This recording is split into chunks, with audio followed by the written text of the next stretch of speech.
새집 살 때 저기 에이전트 안 쓰는 사람은 진짜 바보야. 지금 눌러온 거예요? 네, 새집 살면서. 말도 안 돼, 말도 안 돼.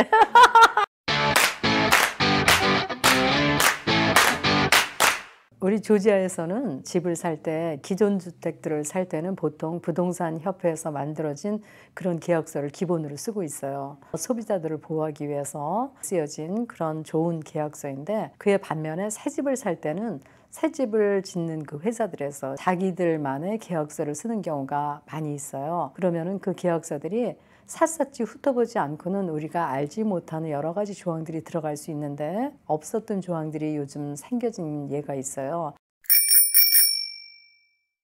한 번 계약을 하면 미국에서는 계약이라고 하는 그 컨셉이 굉장히 중요한 거거든요. 서로 약속된 거니까. 그래서 그거를 바꿀 수 없는 때문에 손해를 보고라도 그 집을 팔아야 돼요. 근데 우리가 계약을 지금 하고 나면 새 집을 짓는 기간이 뭐 4개월에서 6개월 혹은 1년, 2년 그 장시간 동안에 어떤 변화가 있을지 모르거든요. 그래서 이번에 이렇게 집값들이 많이 인상되고 이런 급변수가 생기면서 빌더들이 오케이, 우리가 이렇게 그냥 있을 것이 아니라 그 위험 부담을 감수하기 위해서 새로운 그 조항을 넣었어요. 만약에 가격이 변동되게 되면 자기들이 심한 경우에는 요즘 나오는 계약서 중에 계약 종료하기 10일 전까지 자기들이 가격을 올릴 수 있는 그런 권한이 있다 하는 조항이 있어요. 여러 가지 그 업그레이드를 해서 돈이 많이 추가가 되는데 그 돈들을 빌더 이름으로 수표를 쓰라고 그러거든요. 그러면 그 돈은 우리가 캔슬을 하게 되면 그 돈은 찾지 못하는 돈이에요. 빌더들 입장에서는 클로징이 다 이제 가까워오고 있는데 계산하니까 계산이 안 맞아요. 우리가 계약을 40만 불에 했는데 지금 가격이 42만 불에 클로즈 합시다. 그랬을 적에 여러 가지 문제가 생길 수 있어요. 감정평가하니까 가격이 42만 불이 안 나와요. 바이어 입장에서 그 차익도 돈을 많이 내야 되고, 그래서 돈이 없다고 그러면 집을 클로징을 할 수 없는 케이스가 생겨져요.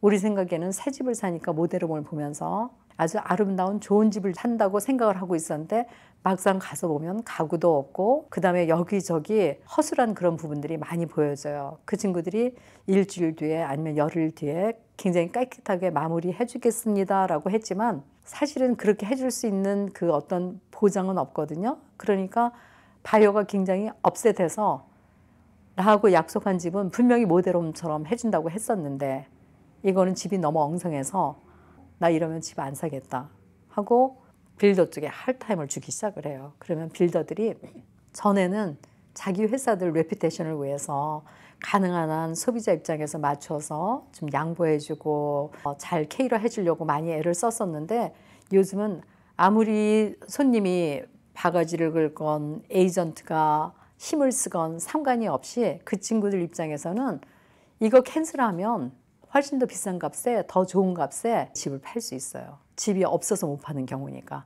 그래서 그 친구들이 원하는 거는 You want 캔슬 하시고 싶으세요? 캔슬하세요.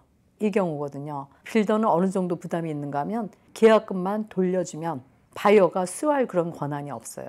옛날 생각을 하고 새 집을 산다고 계약을 하고 새 집이니까 하고 여러 가지 디맨드를 하다 보면 오히려 다치는 경우가 있어요. 1년 전에 봤던 어느 뉴홈의 계약서하고 오늘 지금 프린트돼서 나오는 그 계약서하고 똑같다는 보장은 없어요. 셀러 쪽에서 캔슬하면서 계약금 있습니다 하고 돌려주면 좋은데 그 경우가 아니라 괜히 바가지 잘못 긁다가 밉보여서 유한테는 집 안 팔아.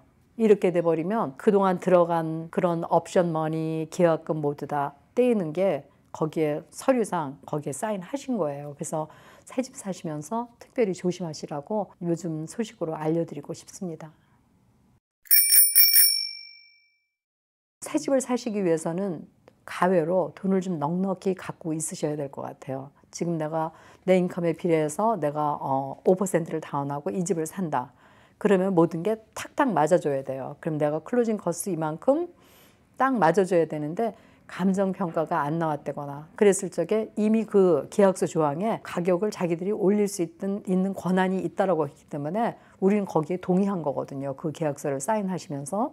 그래서 그때 가서 I don't have money. 그거는 바이오의 문제지 계약서상의 문제가 있는 건 아니세요. 근데 자세히 살펴본다고 해도 방법이 없어요. 저기 뉴홈에서 그 계약서를 체인지를 안 해줘요. 한 예로 바이오가 변호사분이세요. 근데 그 계약서를 빌더가 장만한 거거든요. 자기들을 보호하기 위해서. 그러니까 부동산국에서 만들어진 계약서는 소비자를 보호하기 위해서 만들었다 그러면 빌더들이 나오는 그 계약서들은 자기들을 보호하기 위해서 만들어요. 그러면 그 친구들이 거기에 전적으로 유한돼. 그런 solely라고 하는 그 단어. 그래서 제 손님이 변호사분이니까 당연히 solely 그 단어가 굉장히 눈에 거슬리는 거예요. 그래서 그분이 Okay, I like your house. 모든 게 다 좋은데 계약서에 요거 단어 하나 전적으로 요거만 하나 빼자 그랬어요. 그랬더니 3일 만에 연락 왔는데 우리 집에 관심을 가져주셔서 참 감사합니다. 여기 계약금 있습니다.